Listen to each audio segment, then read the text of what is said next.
Welcome to the module of acceptance. हम यहाँ समझेंगे कि एक्सेप्टेंस का जो टूल है वो कितना पावरफुल होता है।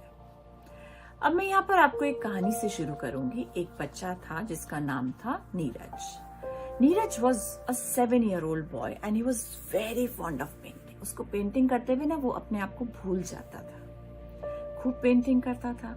तो एक दिन वो पेंट कर रहा था अपनी टेबल पे। उसने पेंटिंग बनाई, बहुत सुंदर पेंटिंग बनाई। उसका मन किया कि वो अपने हाथों से भी पेंटिंग बनाए। जब वो अपने हाथों से पेंटिंग बनाने का मन किया, उसके सामने एक बहुत सुंदर वॉल दिखाई दी जिसपे कुछ भी नहीं था। तो उसने जाके अपना हैंड प्रिंट कर दिया।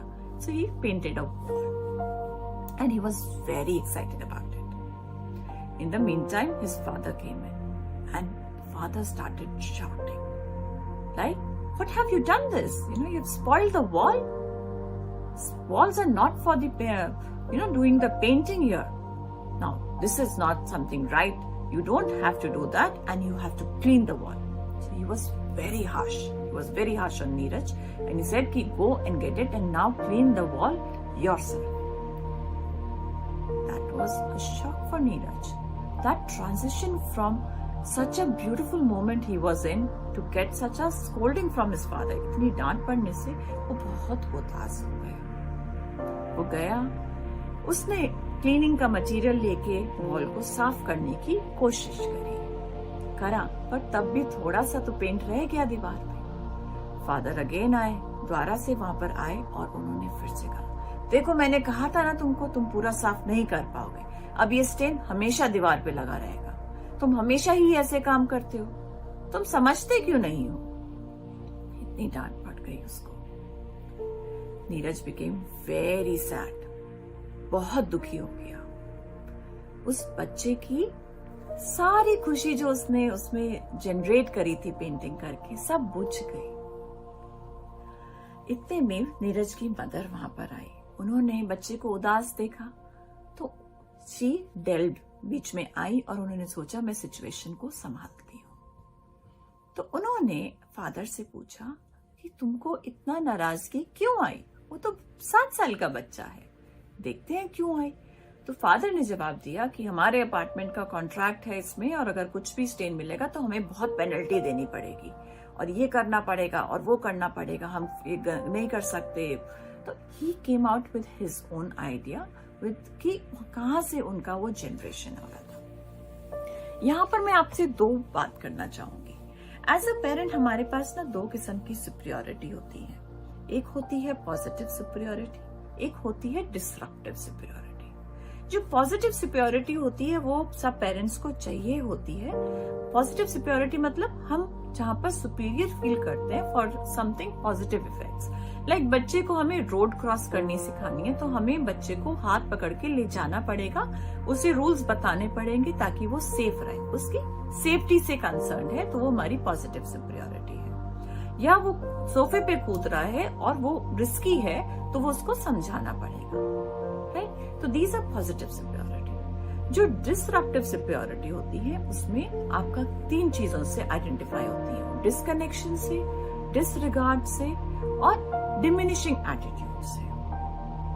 तो जनरली ये देखा जाता है जब पेरेंट्स ऐसे रिस्पॉन्ड करते हैं, आई विल नॉट से रिएक्ट करते हैं बट रिस्पॉन्ड करते हैं, तो उनकी जो वो सुपीरियरिटी है that is kind of a, जो डिसरप्टिव सुपीरियरिटी है वो उनके कई फियर्स, और या तो फियर से आती है या किसी इनसिक्योरिटी से आती है या उनकी ईगो से आती है। तो इस चीज को बहुत ध्यान से हमको देखना चाहिए। अब यहाँ पेरेंट का जो था, फादर का फियर था कि उसको पेनल्टी देनी पड़ेगी, तो इसलिए उसको दीवार नहीं गंदी चाहिए। तो इस फियर से उन्होंने ओवर रिएक्ट किया। अब इसको हम एक एंगल से देखते हैं, इसको अलग तरीके से भी डील किया जा सकता था। अब वो तरीका क्या है? अगर हम एक्सेप्टेंस का तरीका अपनाएं तो उसमें हम सबके पहले कहते हैं कि हम जो आइडिया है उसको वैलिडेट करें और एक्सेप्ट करें। जो हुआ है उसको एक्सेप्ट करें पहले तो, ठीक है? आपने एक्सेप्ट कर लिया सिचुएशन को कि बच्चे ने दीवार पे रंग लगा दिया है।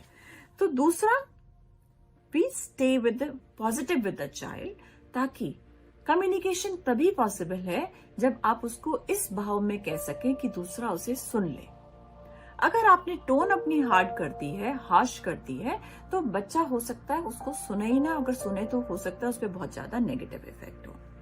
तो we have to keep the communication positive. Third point, we talk about it. First हो गया वैलिडेशन, सेकेंड हो गया the positive talking, and then the third point is what is like we set the boundaries. Communication में ही हम बच्चों के संग एक बाउंड्रीज को सेटअप करते हैं। आई गो एग्जाम्पल वाइज लेटर, मैं इसको ब्रेक करके आपको इसी स्टोरी से रिलेट करके समझाऊंगी ताकि वो क्लियर हो जाए। Fourth is we have to shift from the telling to the asking mode. जो टेलिंग मोड है उसको हमें आस्किंग मोड में कन्वर्ट करना पड़ता है। And then make the child understand about the learning opportunity. तो पहले चीज आती है, अगर मैं इस सिचुएशन में जाती हूँ तो अगर फॉर एग्जाम्पल अगर फादर एक्सेप्टेंस वाला चीज को एक्सेप्ट करके इस सिचुएशन को डील करें तो कैसे करेंगे। पहली चीज हम एक्सेप्ट करेंगे, oh what you have done, you have painted the wall. तुमने वॉल पे पेंट कर दिया, तुम्हारे पास बहुत सारे पेपर्स भी हैं, तुम पेपर्स पे पेंट करो। Walls are not meant for painting, क्योंकि वॉल्स पे हम पेंटिंग को हैंग करते हैं। अगर आप ऐसे कर दोगे तो हो सकता है आप अपने घर को मैला कर दोगे या अच्छा नहीं लगेगा, या क्योंकि इसको हम चेंज नहीं कर पाएंगे। आपने बच्चे के आइडिया को एक्सेप्ट किया, उसे वैलिडेट किया कि हो गया, ये चीज हो गई। सेकंड, उसको पॉजिटिव फीडबैक हम ये देते हैं कि तुम बहुत सुंदर पेंटिंग कर रहे थे, तुमने अच्छी पेंटिंग करी, but you have to do it on your sheet, on your table, with some mat inside it so that you don't spill the colors. अपने पॉजिटिव फीडबैक देके उसको ये समझा दिया। थर्ड, आपने साथ साथ अपनी पॉजिटिव कम्युनिकेशन में उसकी बाउंड्री सेट कर दी। पेंटिंग आप अपने रूम में अपनी टेबल पे ही करो और कहीं कलर्स मत लगाओ, क्योंकि ये कलर्स रिमूव नहीं होते हैं और इससे प्रॉब्लम हो सकती है। तो साथ साथ आपने बाउंड्रीज को भी सेटअप कर दिया कि आपकी ये लिमिटेशंस हैं, आप जब भी ये एक्टिविटी कर रहे हो तो इन चीजों का ध्यान देना चाहिए। इसीलिए कहते हैं जब भी आप कोई नई चीज इंट्रोड्यूस करें बच्चे को, तो उसके साथ उसके सिस्टम्स भी उनको धीरे धीरे दिए। आप एप्रन पहनो जब भी पेंटिंग करते हैं ताकि आपके कपड़े खराब ना हो। आप नैपकिन रखो नेक्स्ट में ताकि आप अपने हाथ पोंछ सको बार बार, ताकि नहीं तो आपकी पेंटिंग पे भी लग सकते हैं। तो ये चीज अगर आप कम्युनिकेशन में साइलेंटली बच्चों को देते हैं तो वो एब्सॉर्ब कर लेते हैं। Now fourth point, shifting from telling to asking. अब now instead of telling him that you have to clean this now, rather you can say, oh, now it has happened, so now can we make in some effort to clean this, because this can't stay like this, so would you like to make some effort to clean this what you have done? So might be child comes back and say yes, I will do it, not to worry. तो वो शौक से जाएगा करने के लिए, उसने चीज को समझा और वो अब उसको क्लीन कर, राइट। नाउ जब उसने क्लीन कर दिया और थोड़ा रह गया तो you can say, oh you have made an good effort cleaning this, but let's try little more so that it can go completely.